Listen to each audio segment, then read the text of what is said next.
सत्संगत्वे निस्संगत्वं निस्संगत्वे निर्मोहत्वं निर्मोहत्वे निश्चलतत्वं निश्चलतत्वे जीवन्मुक्तिः पुनरपि जननं पुनरपि मरणं पुनरपि जननी जठरे शयनम् इह संसारे बहुदुस्तारे कृपया पारे पाहि मुरा।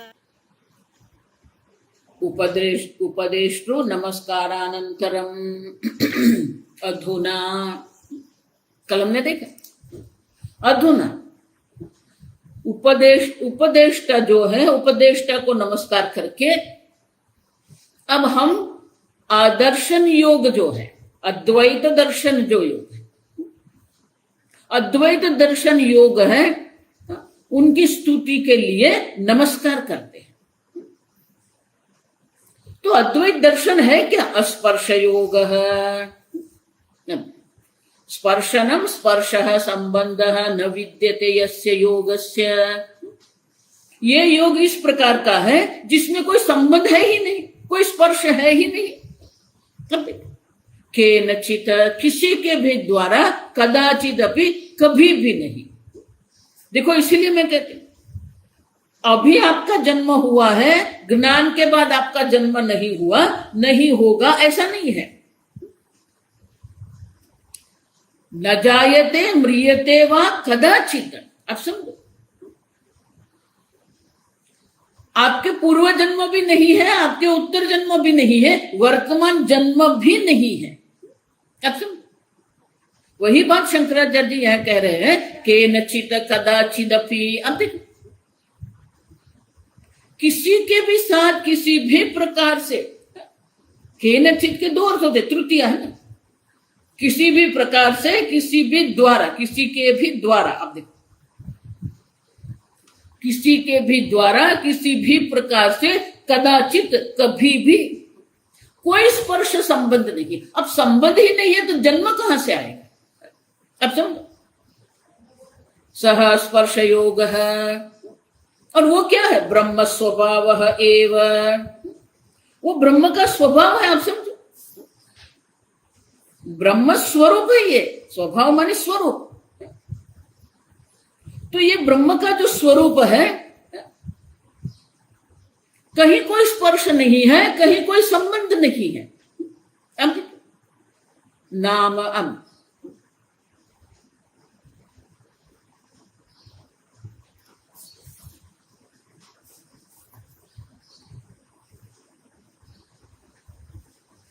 और स्पर्श योग वही नाम, नाम। अब देखिए, तो शंकराचार्य जी कहते हैं ये ब्रह्म का स्वभाव है, किसी भी प्रकार से कोई संबंध नहीं है।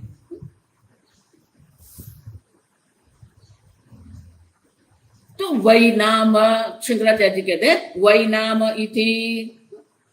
ये जो निपात है, संस्कृत में उसको निपात कहते हैं। अब देखिए, श्वेत पुष्पम, तो श्वेत विशेषण है, शब्द जो है वो शब्द किस प्रकार का शब्द है, ये विशेषण है। पुष्प जो है वो नाम है, नाम पद कहते हैं, विशेषण पद कहते हैं। उसी प्रकार से बहुत सारे ऐसे शब्द हैं जिसको निपात कहते हैं। वही नाम इति निपात, ये दो निपात है। तो बोले ये निपात क्यों है? ब्रह्म विदाम स्पर्श योग इति एवं प्रसिद्ध है इत्यर्थ है। संस्कृत में जब कहते हैं स्पर्श योग वही नाम, वही नाम मान की ये तो बहुत प्रसिद्ध है, प्रत्यक्ष है। आप समझो, प्रत्यक्ष है, लेकिन किसके लिए प्रत्यक्ष है? हमें तो नहीं दिख रहा है, हमें तो सब संबंध दिख रहे हैं। अब किसके लिए ये प्रसिद्ध है? स्पर्श योग जो है, वही नाम जब कहते हैं तो बोले ये तो बहुत प्रसिद्ध है। तो शंकराचार्य जी कहते हैं ब्रह्म विदाम स्पर्श योग इति एवं प्रसिद्ध इत्यर्थ है। वही नाम कह के गौड़पादाचार्य जी कहते हैं जो ब्रह्म ज्ञानी जन जो है, वो ब्रह्म विद्वत जन जो है, उनके लिए जो प्रसिद्ध है। सह च सर्वसत्व सुखः भवति। नहीं नहीं, ये स्पर्श संबंध जहां नहीं है वहां हमें कोई सुख नहीं दिखता है, वहां कोई सुख है ही नहीं। तो कारिका कहते हैं सर्वसत्व सुख है। आप देखिए,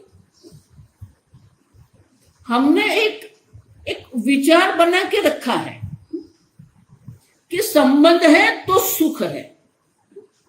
अब देखिए, मैं मनुष्य हूं, ये कुत्ता है, ये मेरा कुत्ता है, ये मेरा घर है, ये मेरा पुत्र है, ये मेरा पुस्तक है, ये मेरा ज्ञान है। अब देखिए, ममता जिसको कहते हैं, संबंध मानिए ममत्व है, उसी में हम सुख देखते हैं। और इसीलिए हम ऐसे सोचते हैं, हम ऐसे विचारते हैं कि ये अगर स्पर्श योग है, कोई संबंध नहीं है, तो वहां दुख ही दुख होगा। और इसीलिए गौड़पादाचार्य जी कहते हैं सुख यहां ही है। आप देखिए, सर्वसत्व सुख भवति। सत्व मानी प्राणी, सत्व मानी जिसका अस्तित्व, जिसका जन्म हुआ है, उसे सत्व कहते हैं। तो सर्व प्राणियों के लिए जो सुख स्वरूप है, कश्चिद अत्यंत सुख साधन विशिष्ट अपि दुख रूप यथा तपः।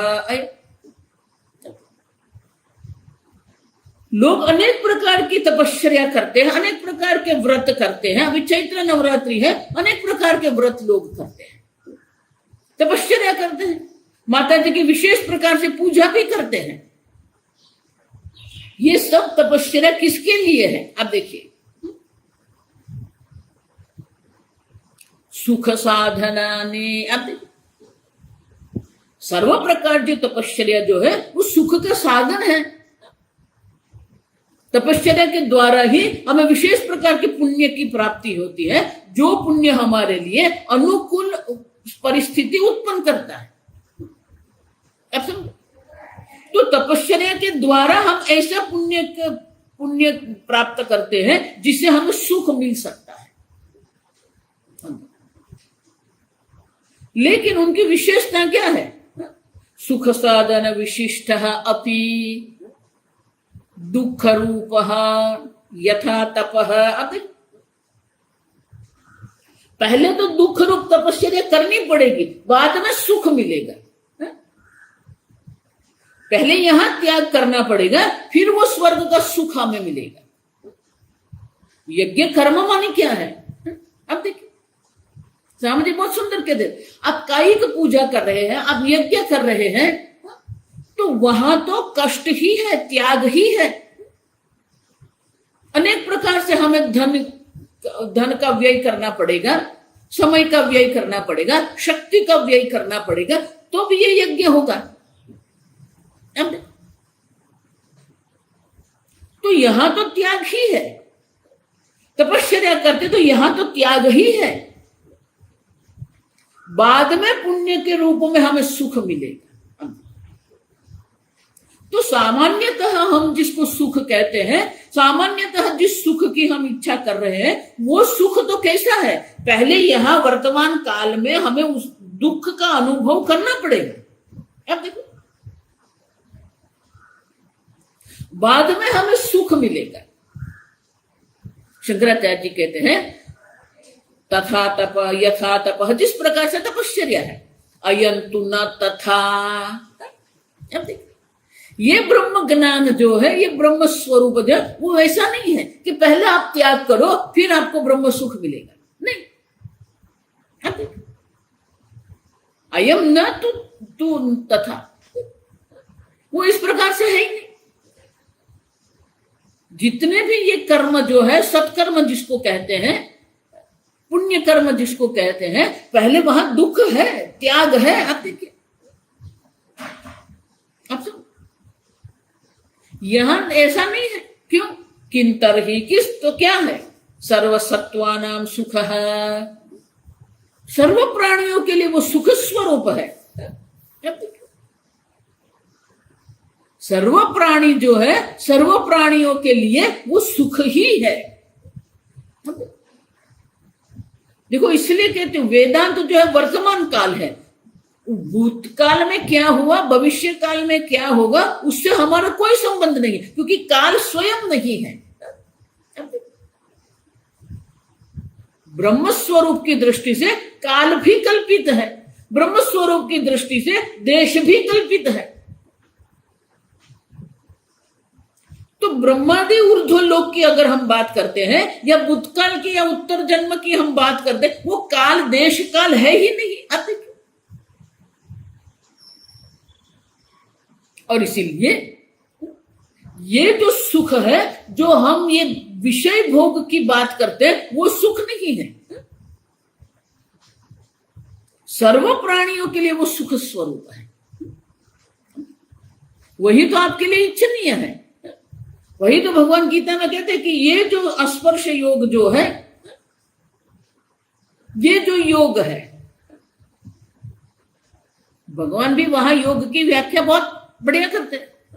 तम विद्या दुख संयोग वियोगम योग उच्यते। अब देखिए, दुख से हमारा संयोग हो गया है, हमारे मोह के कारण, हमारे अविचार के कारण, हमारे अयोग्य विचार के कारण, हमारे अविवेक के कारण दुख से हमारा संयोग हो गया है। तम विद्या दुख संयोग वियोग योग उच्यते। अर्जुन तू जान ले, ये दुख से जो तेरा संयोग हो गया है उससे जो तेरा वियोग कराते हैं वो योग ये तो है। अब देख, और वो योग कैसा है? सुखमात्यंतिकम यत्तत, अत्यंत सुख स्वरूप है, दुख की लेश मात्र वहां नहीं है। आप समझो, कोई दुख वहां नहीं। और इसीलिए शंकराचार्य जी कहते हैं कि जिस प्रकार से तपश्चर्या के द्वारा, परिवार संबंध के द्वारा जो सुख की अनुभूति हम करते हैं वो सुख की बात हम यहां नहीं कर रहे हैं। सर्व प्राणियों के लिए जो सुख स्वरूप है, तो शंकराचार्य जी स्वयं दर्शाते हैं कि जिस प्रकार से हम सुख देखते हैं उस प्रकार का सुख ये नहीं है। ब्रह्म स्वभाव सुख हेतु अपि ब्रह्म स्वभाव विवेक्षितम। ये तो ब्रह्म स्वरूप, ये आपका स्वरूप है। आपको सुखी होना नहीं है, आप सुख स्वरूप है। और इसीलिए शंकराचार्य जी विपरीत दृष्टांत के द्वारा हमें समझाते हैं। तथा इह भवति कश्चित् कश्चित् विषय उपभोगः सुखः न हितः अयन्तु सुखः हितश्च।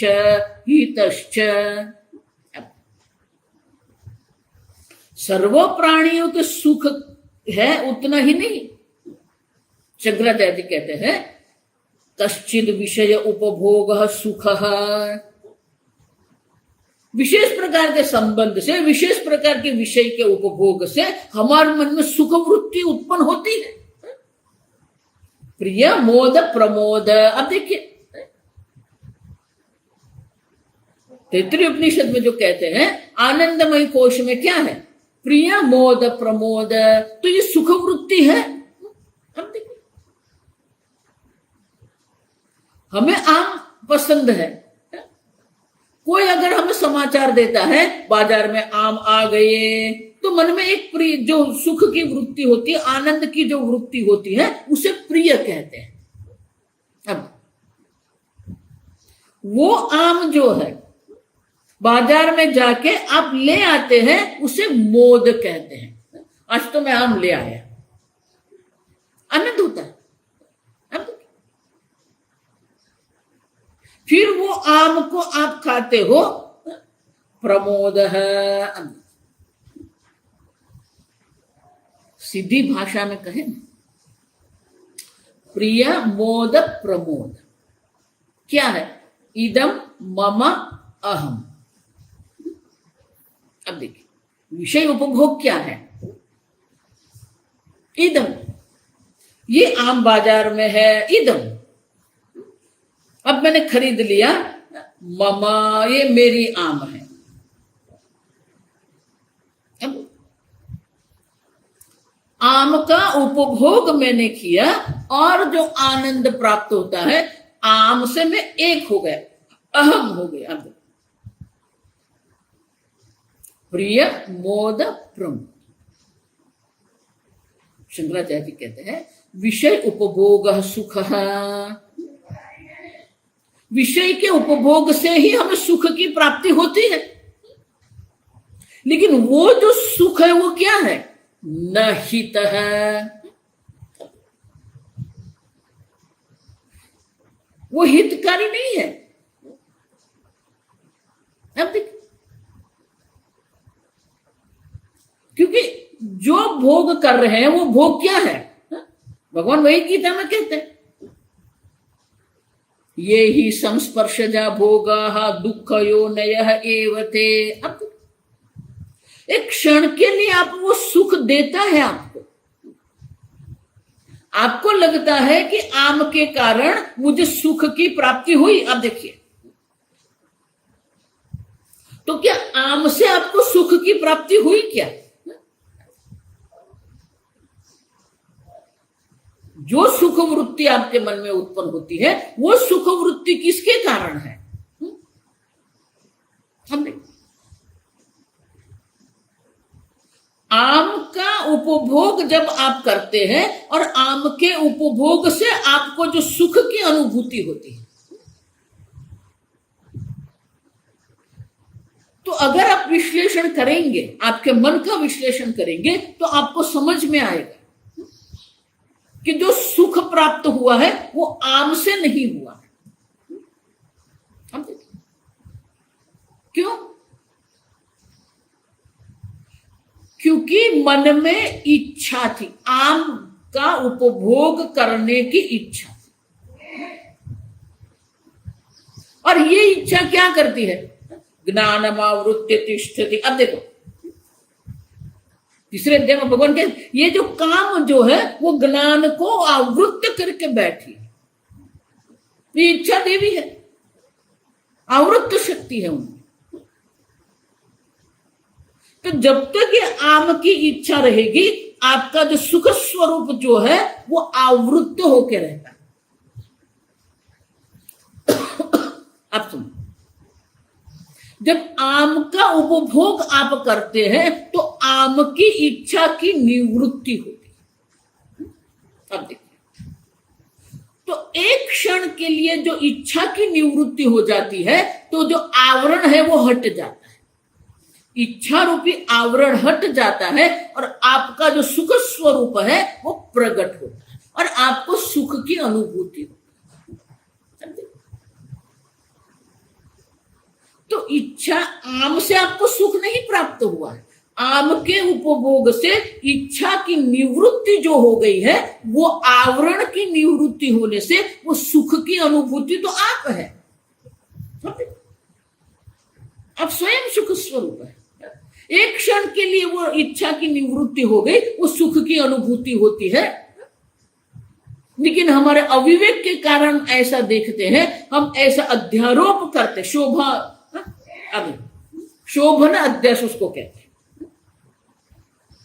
हम आम पर सुख का अध्यास करते हैं। मैंने आम खाया और आनंद मिला, मैंने आइसक्रीम खाया, आनंद प्राप्त हो, मेरे पुत्र को गले लगाया, आनंद प्राप्त हो। अब देखिए, अब सुन, तो वो जो सुख हमें मिल रहा है वो किसके कारण है? वो विषय के कारण नहीं है, इच्छा की निवृत्ति के कारण सुख की अनुभूति हमें होती है। लेकिन वो जो सुख की हमें अनुभूति हुई वो क्या है? न हित है, वो कल्याणकारी नहीं है। क्यों? क्योंकि एक क्षण के लिए इच्छा की निवृत्ति हो गई और हमें सुख की अनुभूति हुई, दूसरी इच्छा वहां आके बैठ गई। अब देखिए, न जातु काम कामानाम उपभोगे न शाम्यते।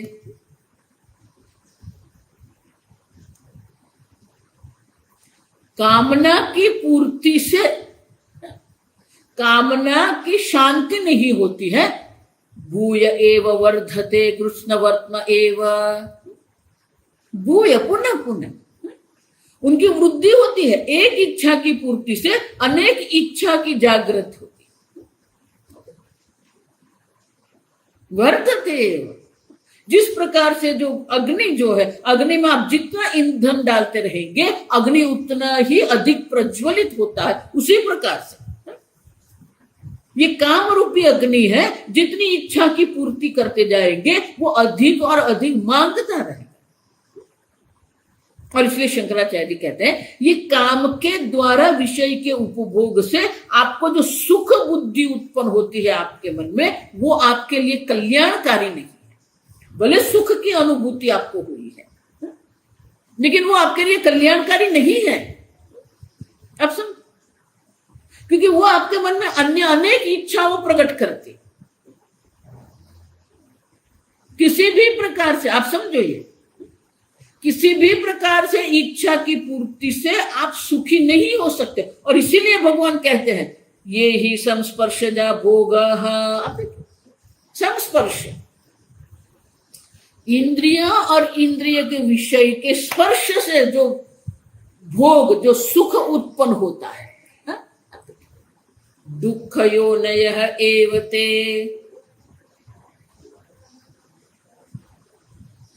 वो तो दुख की योनि है, क्योंकि वो अनेक प्रकार की इच्छा को जागृत करती है, अनेक इच्छाओं उत्पन्न करती है।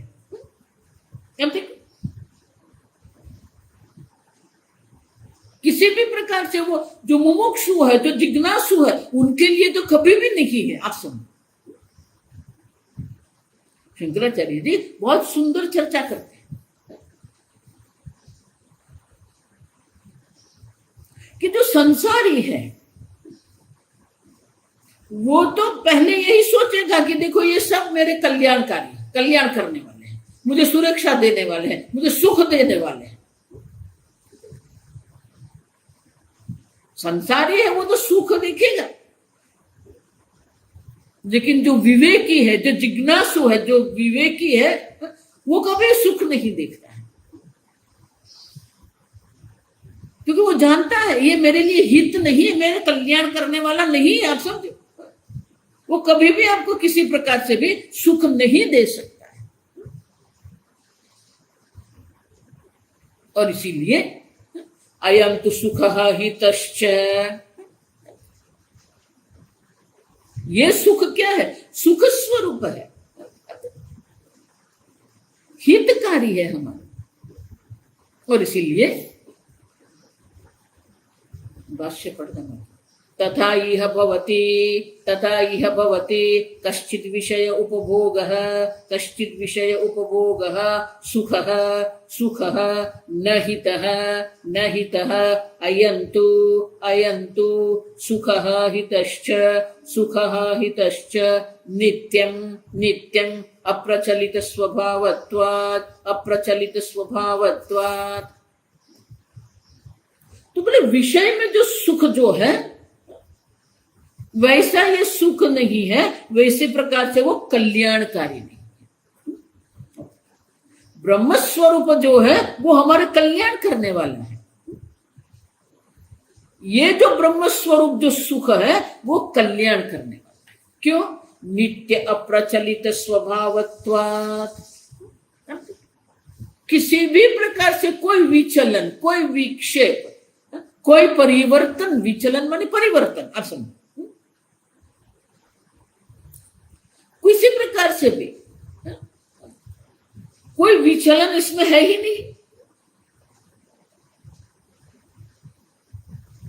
आम आप जिसको कह रहे हैं, देखो किसी भी सुख की अनुभूति के लिए तीन बात आवश्यक है।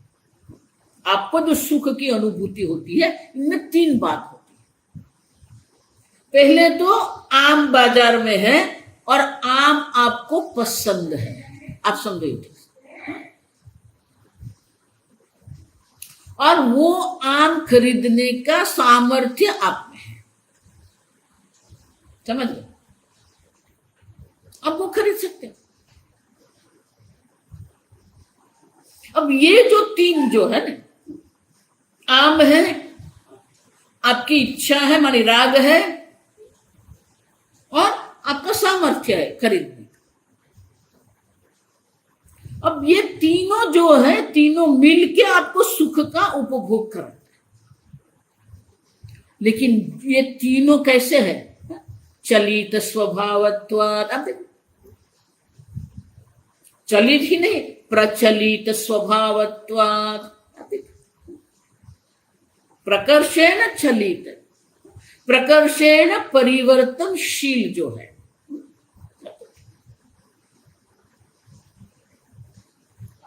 आम है, न्याय, खट्टा निकला,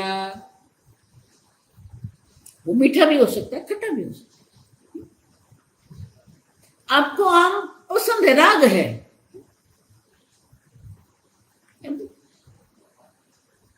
लेकिन एक जीवन में ऐसा प्रसंग बन जाता है, आप आम छोड़ देते हैं, माने कि आपके राग भी प्रचलित है, माने कि परिवर्तनशील है।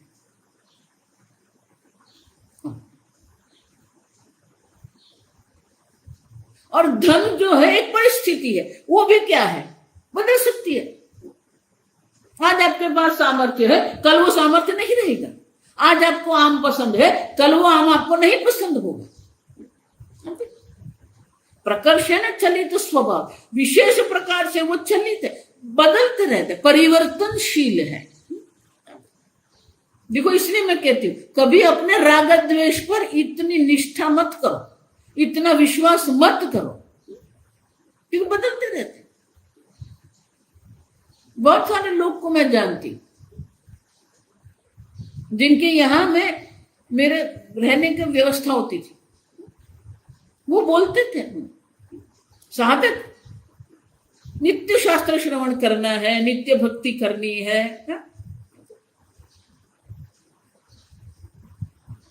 तो वो कहते थे कि स्वामी जी, ये मुझे कभी ये कुछ पसंद नहीं था, अब मुझे उन खाने की इच्छा होती है तो मुझे, मेरे को पत्नी को बोलना पड़ता है कि मुझे ये बना के दे। आप देखिए, तो बोले जब पहली बार मैंने कहा तो मेरी पत्नी को भी आश्चर्य हो, आपको ये खाना है।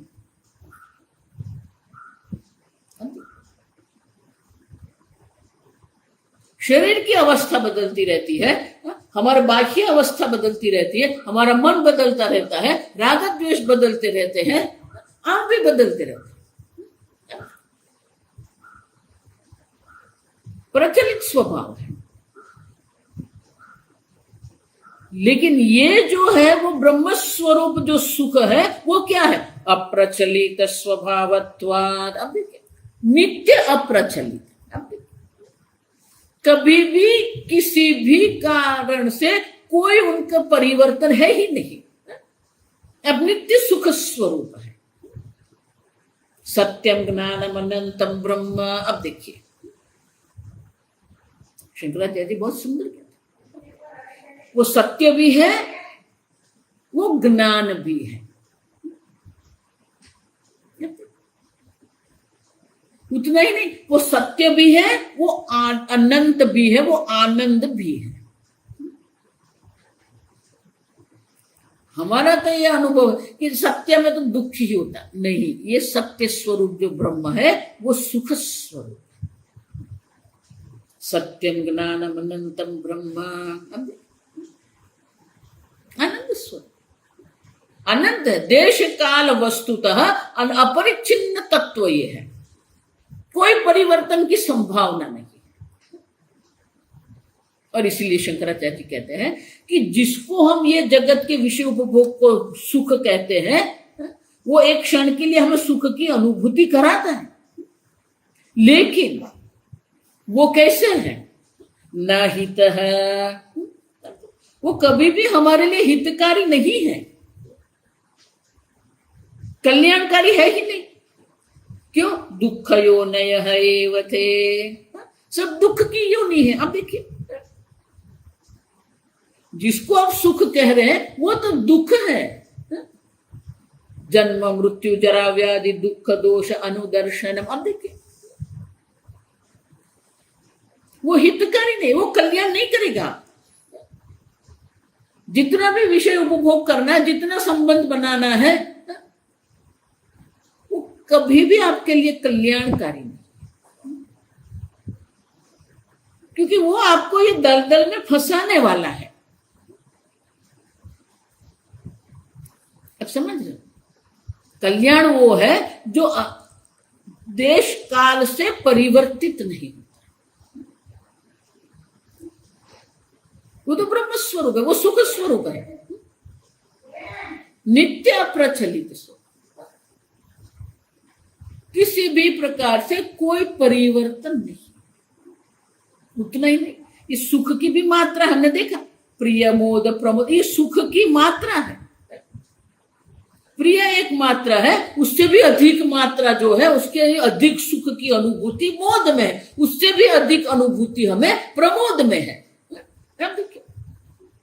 तो सुख में अधिकता है, न्यूनता है, सुख में भी परिवर्तन है, विषय में भी परिवर्तन है, मन में भी परिवर्तन है, राग द्वेष में भी परिवर्तन है, और परिस्थिति, बाह्य परिस्थिति में भी परिवर्तन है। हमारा शरीर भी परिवर्तनशील है। आपको आम कितना भी पसंद है, लेकिन अगर शरीर तप रहा है, ज्वरा है शरीर में, तो कौन आम खाएगा? अगर खाने का भी प्रयत्न करे, कोई स्वाद उनको नहीं लगेगा। अब देखिए, आप समझ रहे हो? जिस विषय को सुख आप कह रहे हो, वो सर्व प्रकार से प्रचलित स्वभाव है, प्रचलन है, परिवर्तन है वहां पर। लेकिन ये जो ब्रह्म स्वरूप जो सुख जो है, नित्य अप्रचलित स्वभावत्वात्, अब देखिए, कभी भी किसी प्रकार से कोई प्रचलन नहीं है, कोई परिवर्तन नहीं है, कोई विकार नहीं है। और इसीलिए वही हमारा कल्याण हित है। अयम तो सुख हितश्च, ये जो सुख जो है, स्पर्श योग नाम का जो ये सुख जो है, वो हितकारी है, कल्याणकारी। अच्छा, जो अनित्य है, जो परिवर्तनशील है, वो हमारा कल्याण क्या करेगा?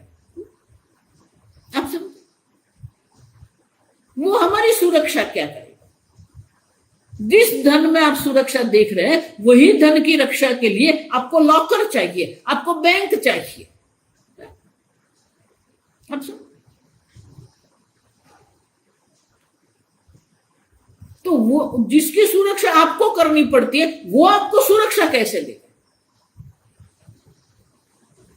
आप समझ रहे? तो ये सब परिवर्तनशील है, और इसलिए उसमें सुख की, सुरक्षा की कोई संभावना नहीं। और इसलिए शंकराचार्य जी कहते हैं कि ये जो सुख जो है, ये स्पर्श योग नाम का ब्रह्म स्वरूप जो सुख जो है, वही हमारे लिए हितकारी है। अन्य किसी प्रकार से भी कोई हमारा हित, कोई किसी प्रकार से भी संभव नहीं है।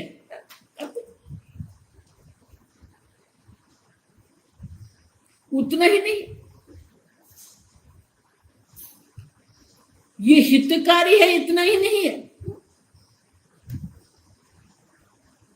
शंकराचार्य जी कहते, क्योंकि गौड़पादाचार्य जी 4 विशेषण देते हैं। स्पर्श योग जो है वो क्या है? सर्वसत्व सुख, हित, अविवाद, अविरुद्धश्च। अब देखिए, ये स्पर्श योग जो है वही सुख स्वरूप है, वही हमारा हित करने वाला। उतना ही नहीं, अविवाद, शंकराचार्य जी भाष्य के, किंच किंच अविवादः अविवादः विरुद्धवदनं विवादः विरुद्धवदनं विवादः पक्ष प्रतिपक्ष परिग्रहेण पक्ष प्रतिपक्ष परिग्रहेण यस्मिन्न विद्यते सह अविवादः सह अविवादः। किंच अविवादः, किसी भी प्रकार से कोई विवाद नहीं। तो बोले विवाद मानी क्या है? विरुद्ध वचनम विवादः। आप वो ब्रह्म सुख स्वरूप है जिसका कोई विरोध ही संभव नहीं है। स्वामी जी बहुत सुंदर कहते थे कि ब्रह्म ज्ञान प्राप्त करना मानी वो जो अत्यंत सुख स्वरूप आत्मा की अनुभूति करना है। तो अनंत सुख स्वरूप जो है, अत्यंत सुख स्वरूप जो है, उनकी अनुभूति करना ही ब्रह्म विद्या है। अगर वो ब्रह्म विद्या आप नहीं प्राप्त कर रहे हैं तो आपको जो अलाभ हो रहा है वो भी क्या है, अनंत ही है। अनंत को अगर आप प्राप्त नहीं करेंगे तो जो आपको अलाभ हो रहा है वो भी क्या होगा, अनंत ही होगा ना।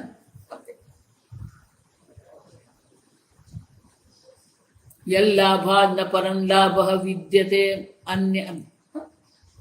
भगवान गीता में क्या क्या, ये जो सुख स्वरूप आत्मा है वो जो लाभ जो है उससे अधिक अन्य कोई लाभ है ही नहीं, क्योंकि वो अनंत स्वरूप है। अनंत से अधिक क्या होगा। यल्लाभात् न परं लाभः मन्यते अधिकं ततः। अर्जुन, ये आत्म लाभ जो है, ये अनंत सुख स्वरूप आत्म लाभ जो है, उससे अधिक अन्य कोई लाभ मैं नहीं मानता हूं। अब देखिए, तो सबसे कल्याणकारी तो वही है। अब वो अनंत सुख स्वरूप जो आत्मा है उसमें क्या विवाद करेंगे आप, उसमें क्या विरुद्ध वचन करेंगे। अगर उनका विरोध कर रहे हैं तो आप जो है वो क्या कर रहे हैं, अपने आप को ही अनंत सुख से आप क्या कर रहे हैं, दूर कर रहे हैं। जो अनंत सुख स्वरूप आप स्वयं है, अगर आप विवाद करेंगे, उसमें विरुद्ध वचन करेंगे तो आप क्या बन जाएंगे, अविवाद है। कोई विवाद की संभावना, जहां अनंत सुख स्वरूप होता है वहां विवाद की कोई संभावना नहीं। आप समझो, अविवाद है। क्यों विवाद किसको कहते हैं, पक्ष प्रतिपक्ष परिग्रहेण। पक्ष प्रतिपक्ष, तो पक्ष प्रतिपक्ष यहां है ही नहीं। आप देखिए, दो बनाना पड़ेगा ना, ये मेरा पक्ष है और ये मेरा विरोधी पक्ष है, प्रतिपक्ष। विवाद तो तभी होगा ना जब पक्ष प्रतिपक्ष होगा। और जब अनंत सुख स्वरूप है उसमें कौन पक्ष और कौन प्रतिपक्ष है। और इसलिए शंकराचार्य जी कहते हैं पक्ष प्रतिपक्ष परिग्रहेण यस्मिन् न विद्यते। अब कोई पक्ष प्रतिपक्ष है ही नहीं।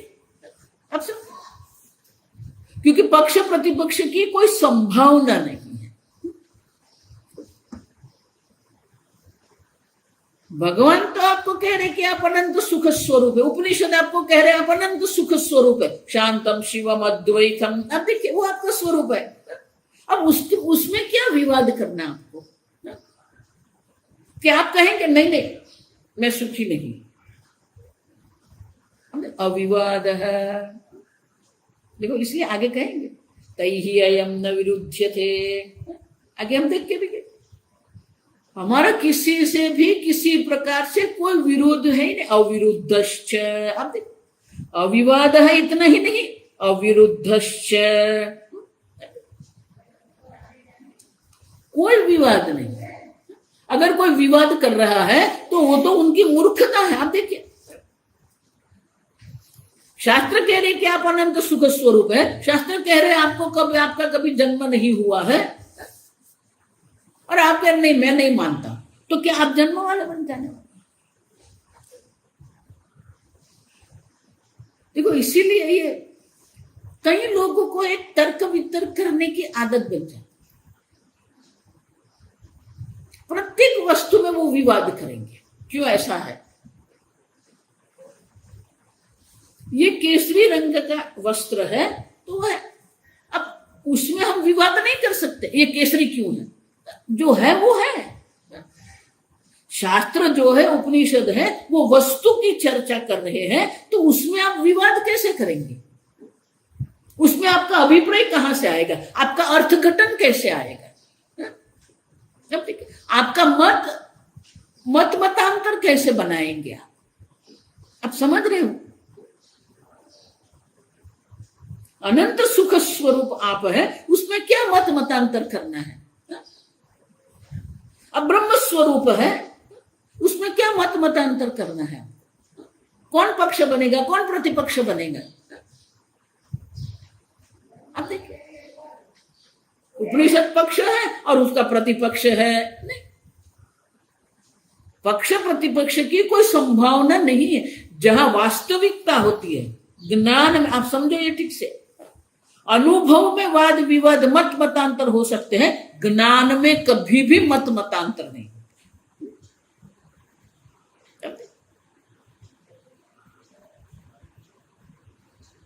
अभी अब ज्ञान का ही विरोध करेंगे क्या? ज्ञान में ही विवाद करेंगे क्या? अब देखिए, ब्रह्म ज्ञान स्वरूप ब्रह्मविद ब्रह्मैव भवति, जो जिसे ब्रह्म ज्ञान हो वो स्वयं ब्रह्म स्वरूप। अब वो किसके साथ विवाद करे? देखो, इसीलिए तर्क आवश्यक है, लेकिन आप आपकी बुद्धि में तर्क वितर्क करेंगे तो आप द्वैत में बैठे रहेंगे ना, क्योंकि पक्ष प्रतिपक्ष हो जाएगा, द्वैत हो जाएगा। तर्क माने कि द्वैत है, वहां पर एक अद्वितीय ब्रह्म स्वरूप है, उसमें दूसरा है ही नहीं। कहां पर पक्ष प्रतिपक्ष आप बनाएंगे? किसको आप पक्ष प्रतिपक्ष करेंगे?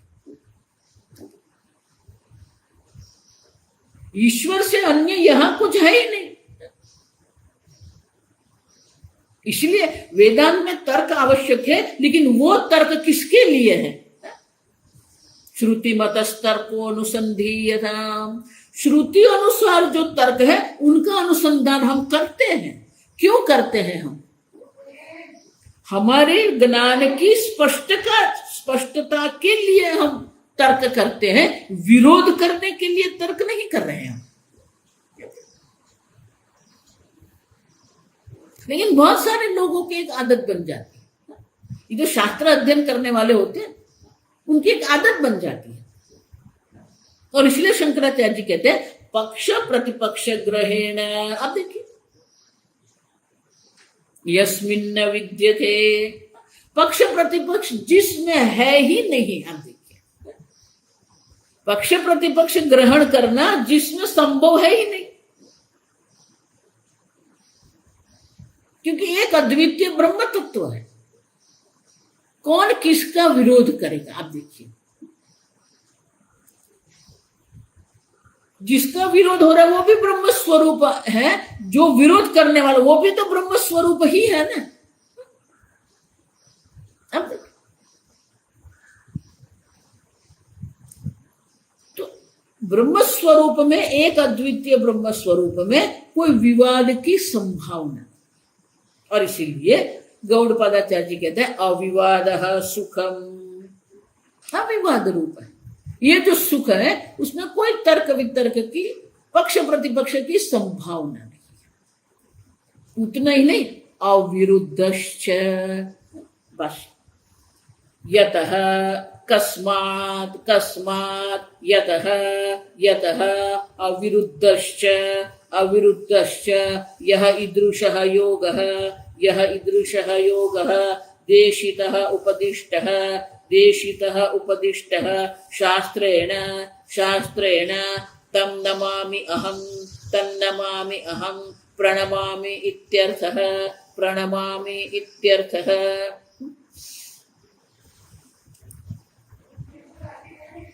अब ये स्पर्श योग जो वो क्या है? अविरुद्ध है, किसी का भी किसी प्रकार से कोई विरोध नहीं। तैहि अयम न विरुद्ध, ब्रह्म भी किसी का विरोध नहीं करता है, ब्रह्म ज्ञान को भी किसी से कोई विरोध नहीं है, क्योंकि द्वैत है, दूसरा है ही नहीं। किसके साथ आप विरोध करेंगे?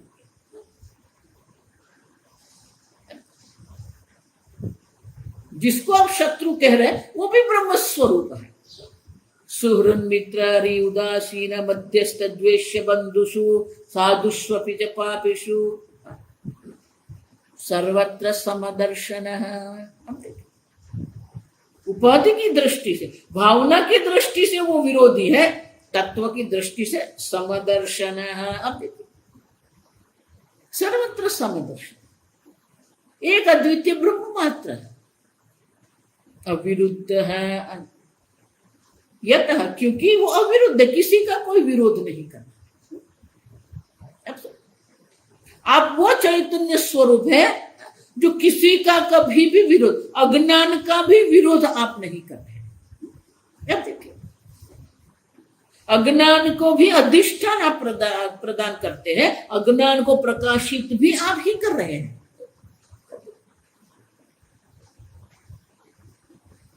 सर्व को एक समान रूप से जो प्रकाशित करता है, अधिष्ठान सत्ता प्रदान करने वाले आप हैं। सर्व को सत्ता स्फूर्ति प्रदान करने वाले आप स्वयं ब्रह्म स्वरूप। और इसीलिए अविरुद्धश्च उपदेष्टानुमंता च भर्ता भोक्ता महेश्वर। अब देखिए, उपद्रष्टा सबको देख रहा है, उपसामीप्य स्थित्वा, सबके समीप रहकर, सबके स्वरूप बन के सबको वो देख रहा है, सबको प्रकाशित कर, अनुमंता सबको अनुमति दे रहा है। मन में क्रोधाकार वृत्ति आई, उसको भी वो प्रकाशित, जिस प्रकार से सूर्य जो है, मनीषा पंचकम शंकराचार्य क्या। अब देखिए,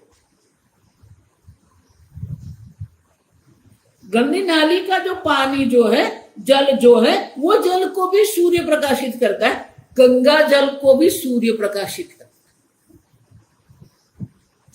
गंगा जल को प्रकाशित करने से सूर्य प्रकाश पवित्र नहीं बनता है, और गंदे नाली के जल को प्रकाशित करके सूर्य प्रकाश जो है वो कभी अपवित्र नहीं बनता। मन में जो भी वृत्ति उठ रही है, जो बाह्य जो भी है, सबको प्रकाशित करने वाला, सबको सत्ता स्फूर्ति प्रदान करने वाले आप चैतन्य स्वरूप आत्मा है, अविरुद्धश्च। अब देखिए, कोई विरोध नहीं, सबको एक समान रूप से सत्ता स्फूर्ति प्रदान करते हैं। और इसीलिए स्पर्श योग है, ये स्पर्श योग है, सुख स्वरूप है, हितकारी है, अविवाद है, अविरुद्धश्च, कोई विरोध नहीं। देखो, इसलिए जो बहुत विवाद करने वाले हैं, जो विरोध करने वाले हैं, स्वामी जी बहुत सुंदर कहते हैं कि ये जीव जिसको हम कहते हैं, ये जीव जो है ना, वो जो जापान के जो जापानी जो योद्धा है ना, निंजा कहते हैं, ये प्रत्येक जीव निंजा है, हमेशा तैयार रहता है युद्ध करने की। किसी से कोई युद्ध हमें नहीं करना है। कई लोग ऐसे होते, एक शब्द आप बोलो, फिर वो आधे घंटे तक बोलता रहेगा। अंदर इतना दबाव है, अंदर इतना विरोध, अस्वीकार, आग्रह, आशंका इतना पड़ा हुआ। आप एक वाक्य बोलो, फिर वो आधे घंटे तक चलता रहे। अब क्यों हम ये सब भर के बैठे हैं? उसको भी प्रकाशित करने वाले चैतन्य स्वरूप आत्मा आप है। विरुद्ध मानी विरोध जो कर रहा है, उनको भी प्रकाशित करने वाले। अविरुद्ध, विरोध का भी विरोध नहीं है, अविरोध का भी विरोध नहीं।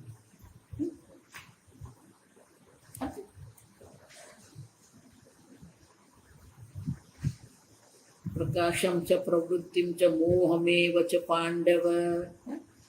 सात्विक वृत्ति प्रकाशम, राजसिक वृत्ति प्रवृत्ति, तामसिक वृत्ति मोह। न द्वेष्टि प्रवृत्तानि निवृत्तानि च न कांक्षति। किसी भी प्रकार से उनके प्रवृत्ति के प्रति उनके मन में कोई द्वेष भाव नहीं, विरोध नहीं है। निवृत्तानि च न कांक्षति, उनकी निवृत्ति की भी वो इच्छा नहीं करता। इसे अविरुद्ध कहते हैं। आप समझो, कोई विरोध। स्वामी जी उनके लिए शब्द प्रयोग, इंक्लूसिव। इंक्लूसिव माने सबको अपने अंदर समाहित करके रखता है। कोई विरोध, अविरुद्धश्च, अब देखिए,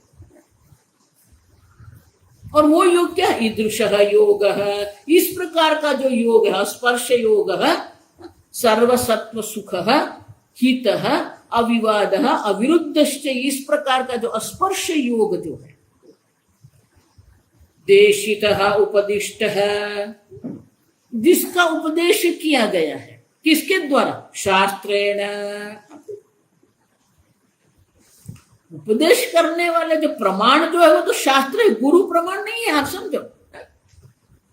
प्रमाण शास्त्र है, और इसलिए शंकराचार्य जी कहते हैं कि शास्त्र के द्वारा ही हमें ये कहा गया, और वो संप्रदाय है। एवं परंपरा प्राप्तम, अब देखिए, शास्त्र की जो परंपरा है, वो परंपरा से जो ये प्राप्त स्पर्श योग जो है, तम नमामि हम, ये जो स्पर्श योग जो है, उनको मैं नमस्कार करता, प्रणमामि, प्रणाम करता। माने आपकी बुद्धि को ये ब्रह्म ज्ञान में समर्पित करो। प्रणाम करना माने क्या है? हाथ जोड़ने से कोई प्रणाम नहीं होता, आप समझ। बहुत सारे लोगों को आदत हो, जहां जाते हैं राम राम राम राम करो।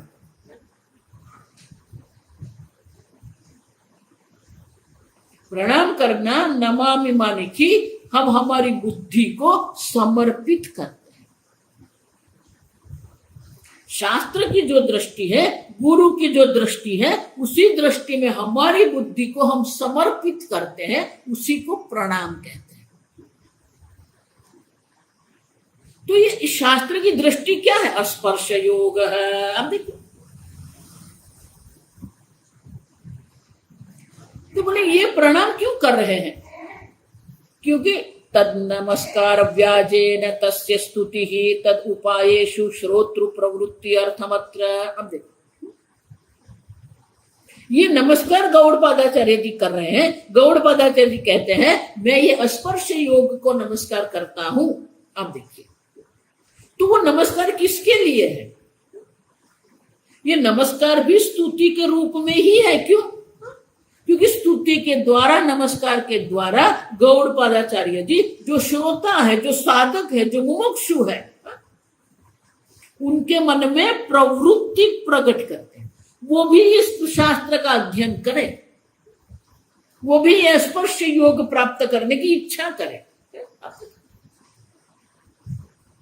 श्रोतृ बुद्धि प्ररोचनार्थम, श्रोता जो है, जो श्रोता, जो मुमुक्षु है, जो साधक है, उसकी बुद्धि में प्ररोचन मन की ये स्पर्श योग जानने की इच्छा उत्पन्न हो जाए, रुचि हो जाए। तो हमारी बुद्धि में भी ये रुचि उत्पन्न कराने के लिए ही ये नमस्कार के द्वारा गौड़पादाचार्य जी स्तुति कर रहे हैं। अब तो ये स्पर्श योग रूपी जो ज्ञान है, वो ब्रह्म ज्ञान जो है, उनके लिए हमारे मन में भी रुचि उत्पन्न हो जाए। और इसलिए गौड़पादाचार्य जी स्पर्श योग जो है उनको भी नमस्कार करते हैं, उपदेष्टा को भी नमस्कार करते। उपदेष्टा के द्वारा ईश्वर को और तत्वों को भी नमस्कार हमने कर दिया। अब ये जो स्पर्श योग जो है, उनको भी हम नमस्कार करते हैं। उनके नमस्कार के द्वारा गौड़पादाचार्य जी हमारी बुद्धि में भी वो स्पर्श योग की प्राप्ति के लिए, ज्ञान के लिए रुचि उत्पन्न करते हैं कि आप भी ये प्राप्त कर लो। फिर मन में न कोई विवाद है, न विरुद्ध है। अब एक कल्पना करो, जो मन किसी से कोई विरोध करने वाला नहीं, मन कितना शांत होता है, मन कितना निर्मल होता है। विरोध करके अगर आप सोचते हैं कि मैंने उसको पराजित कर दिया, वो नहीं है, आप समझो। विरोध आपके मन में रखकर आप ही दुखी हो रहे हैं। अन्य पराजित होगा कि नहीं, अन्य पराजित होकर दुखी होगा कि नहीं, वो एक बात है। लेकिन आपके मन में विरोध रखकर आप ये विरोधात्मक वृत्ति आपके मन में उत्पन्न करके आप स्वयं दुखी हो रहे हैं। और इसीलिए अविवाद अविरुद्धश्च तम नमामि अहम देशितः। जिसका उपदेश किया गया है वो स्पर्श योग को भी मैं नमस्कार करता। ये दो हो गए मंगलाचरण। आप समझो। अब तीसरी कारिका से ये विषय का आरंभ करेंगे, वो हम कल